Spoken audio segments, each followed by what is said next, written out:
Assalamualaikum warahmatullahi wabarakatuh. Ketemu lagi dengan saya Ibu Sisi Lorini di mata kuliah Psikologi Kebidanan pertemuan 9. Pada pertemuan ke-9 ini kita akan membahas tentang psikologi menstruasi, khususnya adalah tentang gangguan pada saat menstruasi. Namun sebelum itu, kita akan belajar dulu atau kita samakan persepsi kita tentang definisi dari menstruasi sendiri. Apa itu menstruasi? Menstruasi adalah peluruhan dinding rahim yang terdiri dari darah dan jaringan tubuh. Nah, kejadian tersebut itu akan berlangsung setiap bulan pada seorang wanita karena merupakan suatu proses normal bagi perempuan pada umumnya. Seorang wanita biasanya akan mengalami haid pertama atau bisa kita sebut menarche ya. Jadi menarche itu adalah waktu pertama kali seorang wanita mendapatkan haid, yakni pada usia 12 sampai 13 tahun. Namun ada juga sebagian perempuan yang mengalami haid itu lebih awal, misalnya pada usia 8 tahun atau lebih lambat yaitu di usia 18 tahun. Nah, menstruasi ini akan berhenti sendiri pada usia sekitar 40 sampai 50 tahun. Siklus normal untuk menstruasi seorang wanita itu biasanya terjadi setiap 21 sampai 35 hari sekali dengan lama 4 sampai 7 hari dan jumlah darah haid normal itu sekitar 30 sampai 40 mili. Nah, menstruasi ini bisa menyebabkan berbagai masalah. Jadi ada beberapa masalah atau gangguan selama menstruasi yang perlu kita ketahui supaya kita bisa melakukan penata laksanaan ketika nanti kita telah jadi bidan dan membuka praktek lalu menemui pasien dengan gangguan menstruasi. Kita akan bahas satu persatu masalah menstruasi. Yang pertama adalah nyeri haid atau dismenor. Nah, dismenor ini seringkali dialami oleh sebagian besar wanita, terutama pada remaja. Ya. Dismenor sendiri adalah rasa nyeri yang berlebihan saat menstruasi. Nah, sifat dan tingkat nyerinya bervariasi, tergantung dari ambang batas sakit perempuan masing-masing. Nah, dismenor itu dibedakan menjadi dua. Yang pertama adalah dismenor primer. Dismenor primer ini timbul dari haid pertama dan akan hilang dengan sendirinya seiring dengan berjalannya waktu. Biasanya dismenor ini disebabkan oleh ketidakstabilan hormon. Nah, terapi yang bisa kita berikan bagi pasien dismenor primer adalah dengan memberikan konseling, kemudian memberikan pereda rasa nyeri, dan terapi hormonal. Nah, jenis dismenor yang kedua adalah dismenor sekunder.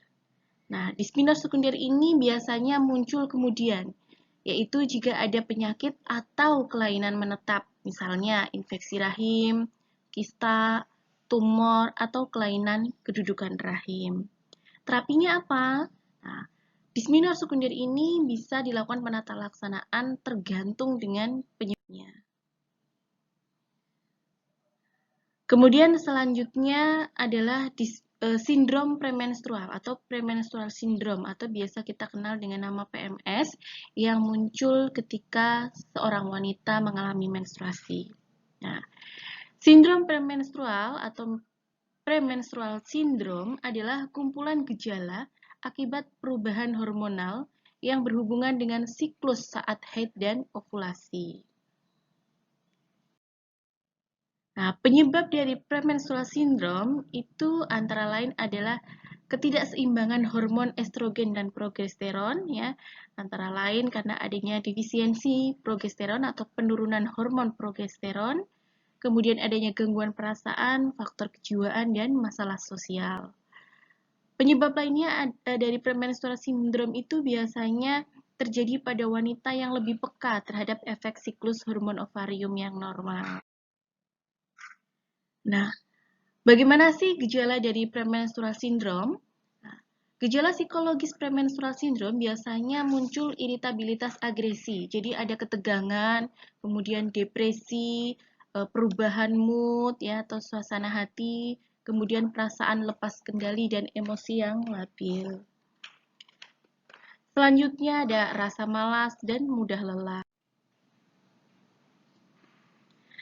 Gejala lainnya adalah peningkatan nafsu makan. Jadi jangan heran kadang-kadang ada orang haid kepinginnya makan terus ya. Itu adalah salah satu bentuk dari gejala psikologis premenstrual syndrome.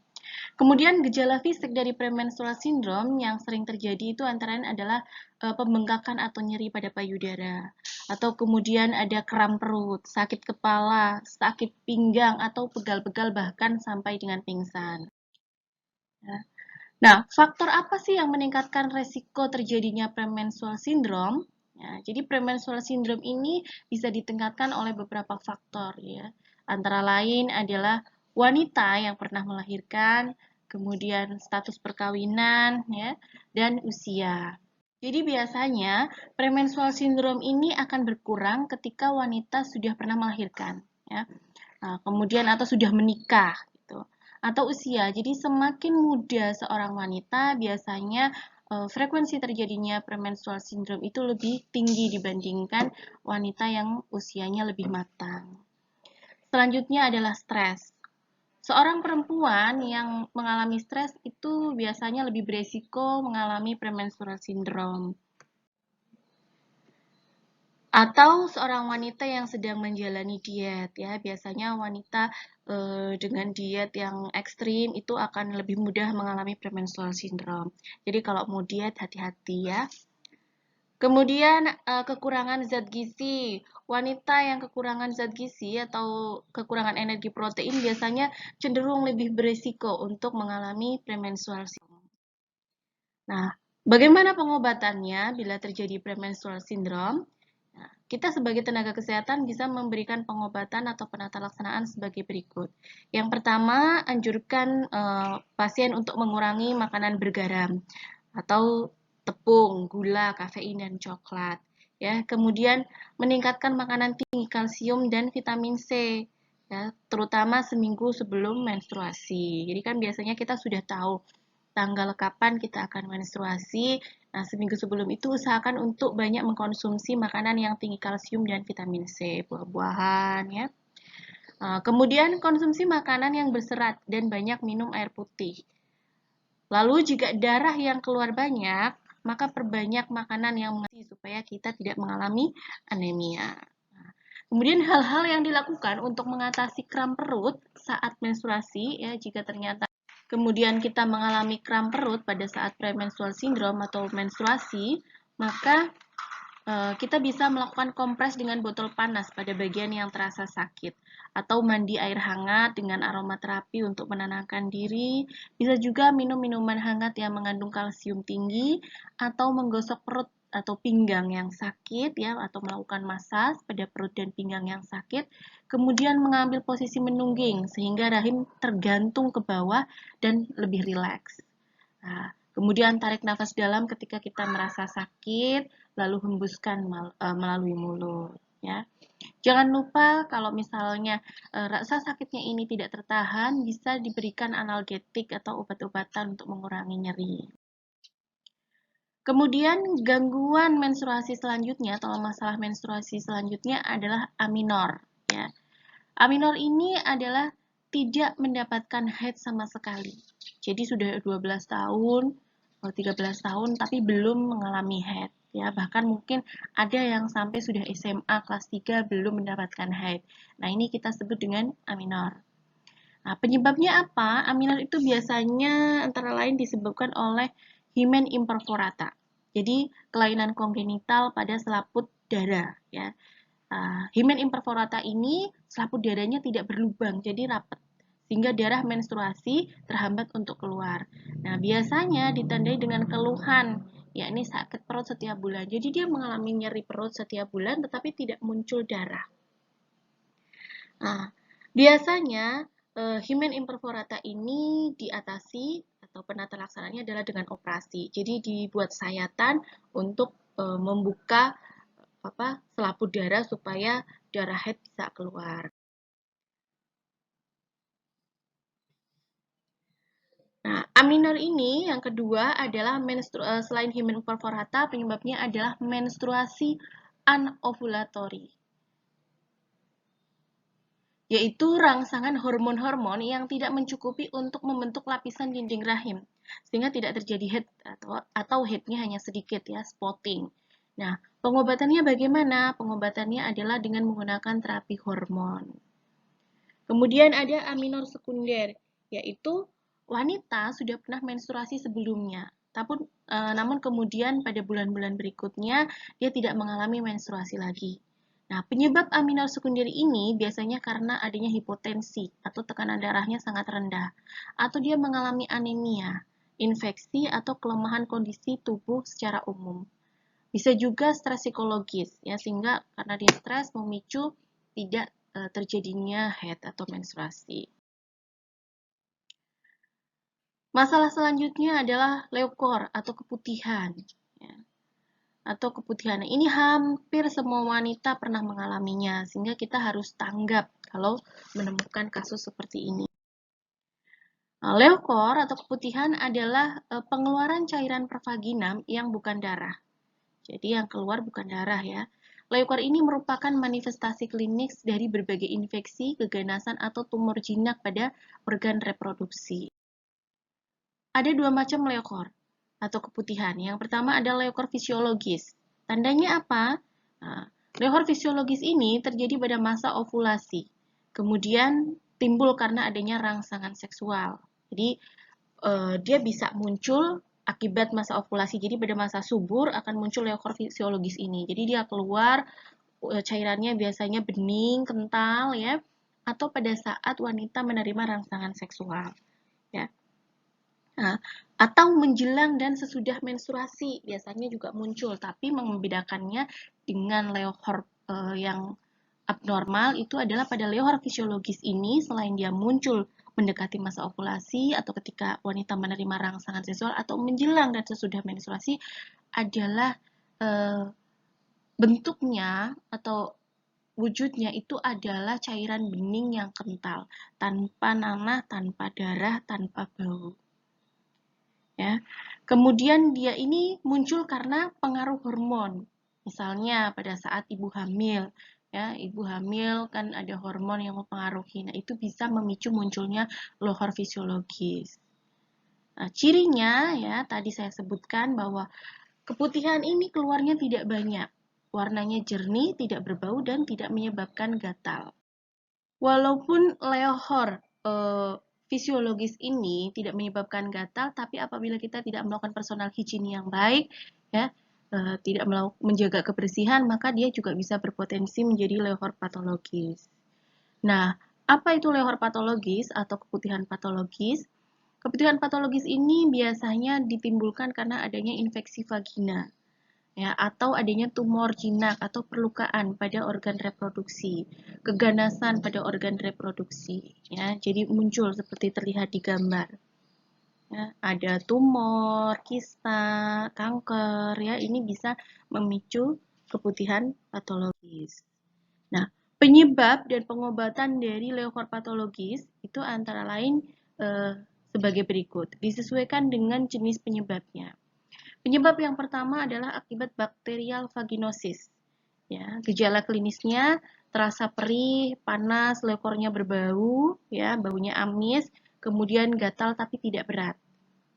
Pengobatannya untuk bakterial vaginosis adalah dengan memberikan kombinasi antibiotik secara vaginal atau suppositoria. Biasanya yang kita berikan adalah nystatin. Kemudian ada juga yang disebabkan karena Trichomonas vaginalis. Gejala klinis ya, keputihan akibat Trichomonas vaginalis adalah muncul gatal yang sangat, ya, jadi sangat gatal. Kemudian lekornya encer, berbuih, dan dapat menimbulkan iritasi pada daerah sekitar, sehingga bisa menyebabkan vagina terdapat bintik merah. Nah, pengobatannya dengan apa? Kalau keputihan ini disebabkan oleh Trichomonas vaginalis, maka kita bisa memberikan trichodazole oral atau metronidazole oral 500 mg 2 kali per minggu. Gangguan menstruasi selanjutnya adalah fobia. Ya. Fobia adalah suatu keadaan ya, keadaan rasa takut yang berlebihan pada suatu hal. Jadi fobia itu merupakan rasa takut yang sangat berlebihan pada satu hal. Misalnya takut ketinggian, ya, takut gelap, gitu. Ketakutan ini tidak beralasan, tidak real, dia muncul tiba-tiba, ya. Memang rasa takut itu adalah wajar dan lumrah bagi setiap orang. Tapi kalau ini dirasakan secara berlebihan dan terus-menerus, maka yang bersangkutan dapat terjebak pada kondisi fiksasi, yaitu terkunci mentalnya pada rasa takut tersebut. Nah, faktor dan penyebab terjadinya fobia antara lain adalah faktor keturunan, faktor lingkungan, dan faktor budaya. Ada bermacam-macam jenis fobia, ya. Yang pertama adalah ablutofobia atau rasa takut untuk mencuci atau mandi. Jadi takut, kalau mau mandi takut, kayak kucingnya. Kemudian ada aserofobia, takut akan rasa asam. Jadi orang yang kena diare itu biasanya dia ada ketakutan sendiri ketika ketemu dengan makanan asam. Ya. Ini juga masuk jenis fobia, ya. Kemudian ada akluofobia, takut akan kegelapan. Ya.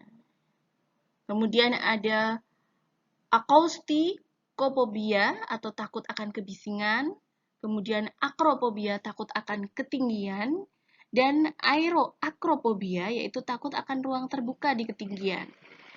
Kemudian ada agliofobia, rasa takut akan sakit, ya ini yang harus kita waspadai. Kemudian agiropobia, yakni takut akan jalan atau menyeberang, belum nyebrang udah ketakutan.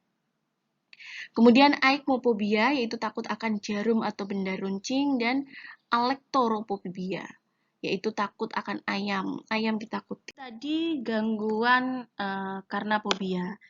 Kita akan beralih lagi pada gangguan atau masalah psikologis menstruasi selanjutnya, yaitu hipokondria. Hipokondria ini merupakan suatu gangguan psikologi di mana penderitanya mengalami ketakutan yang luar biasa terhadap suatu penyakit yang dideritanya. Meskipun medis sudah menyatakan yang sebaliknya, tapi dia tetap merasa ketakutan. Ya. Nah, dia akan merasakan sakit seluruh tubuhnya, kemudian sakitnya ini berpindah-pindah tempat, ya. Prinsip menghindari tanggung jawab. Jadi kadang-kadang sakit di kepala, kepala sembuh, pindah ke tangan, tangan sembuh. Padahal mungkin tidak ada rasa sakit, itu hanya perasaan dari pasien tersebut. Nah, pengobatannya bagaimana? Biasanya pengobatan untuk pasien hipokondria, dia akan dirujuk ke layanan kesehatan mental. Jadi dokter keluarga atau penilai layanan akan merujuknya ke pelayanan kesehatan mental. Kemudian ada paranoid personality disorder atau gangguan kepribadian paranoid. Ya. Paranoid itu adalah reaksi-reaksi kegilaan. Jadi dia merasakan ada bayangan-bayangan yang lewat atau ada orang-orang yang membisikkan sesuatu di telinganya. Jadi pikiran-pikiran kegilaan atau yang bukan-bukan, tidak wajar. Nah, itu paranoid. Kemudian bagaimana sih kita bisa mengecek tingkat depresi seseorang, ya? Kita bisa mengecek dengan alat untuk tingkat depresi, paling ringan itu dengan ngecek tingkat kecemasan. Jadi kalau tingkat kecemasan itu ada kuesioner sendiri, nanti kita checklist untuk menilai seberapa tinggi tingkat kecemasan kita. Nah, untuk mengecek tingkat depresi juga Anda bisa mengakses di http://aksessehatjiwa.kemkes.go.id /deteksi-dini-16 ya, itu supaya kamu tahu ada gangguan jiwa enggak tuh pada dirimu, ya. Baik, sampai sini ada pertanyaan? Kalau tidak ada, silahkan nanti mencoba ya untuk mengakses alat cek tingkat depresi dari kemkes.go.id. Nah, pertanyaan kita tutupkan untuk pertemuan kali ini sampai di sini. Jika nanti ada yang ingin ditanyakan, silahkan akses forum diskusi di aplikasi Skalsa Universitas Harapan Bangsa. Jangan lupa untuk mengecek atau mengisi dan mengerjakan kuis serta tugas yang sudah tertera di aplikasi Skalsa. Kemudian sampai jumpa di pertemuan selanjutnya. Terima kasih. Assalamualaikum warahmatullahi wabarakatuh.